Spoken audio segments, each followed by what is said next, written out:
So the disabled alarm, I've took it to bits already because I wanted to see what was actually happening. And this alarm, it just goes off all the time. As soon as you turn the power on, it just goes off. Yeah, we didn't want that. So the plan is to replace the whole lot. So what we've got, the point of a disabled alarm is if someone's sitting on the toilet and they can't get up, in need of help or anything, they can pull this, the light comes on, someone goes to help them, and then someone can reset it. And then there's a little control bit in there as well. Look, let's have a look in the box. Right, so we've got this, the reset that will go down there, the brains, so it lets you know whether to accept the call.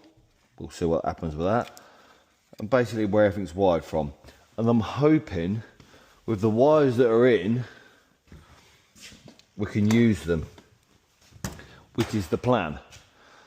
So let's firstly change this for this, which will sit in there beautifully. And with this double box, luckily we have a little cutout that'll be perfect for that. So let's cut it out nice and neat. There. Perfect. He says ish. These cables should all go inside this box.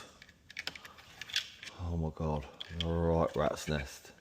And because all we're going to be using is a black, yellow and a red to signal and to get the alarm going, I'm just going to tidy all the other ones away.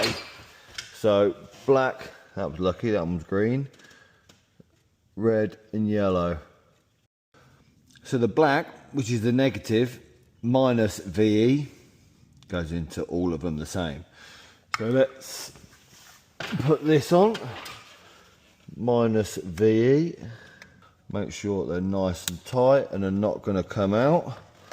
And then the switch down the bottom, the reset, minus VE as well. And then now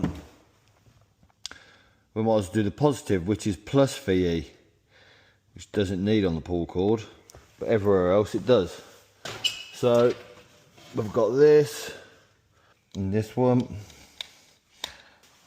Yeah, as you can see on here, look, the signal goes to everything, even the pull cord. So we're just going to connect that up as well. So I've got all this second fixed and on. What I want to do is put this pull cord on, which, yeah, that will come out. So it looks like we feed it through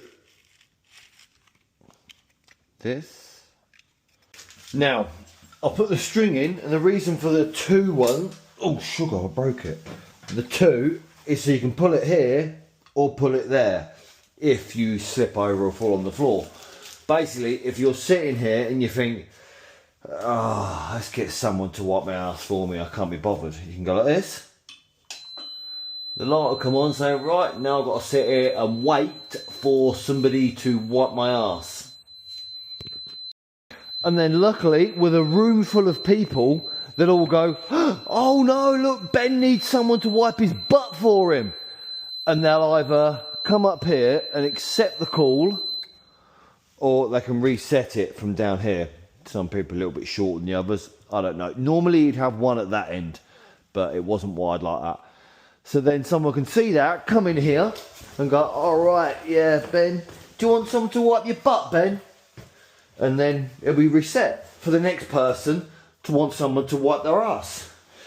There we go. So that's what your disabled alarm is for. Sorted.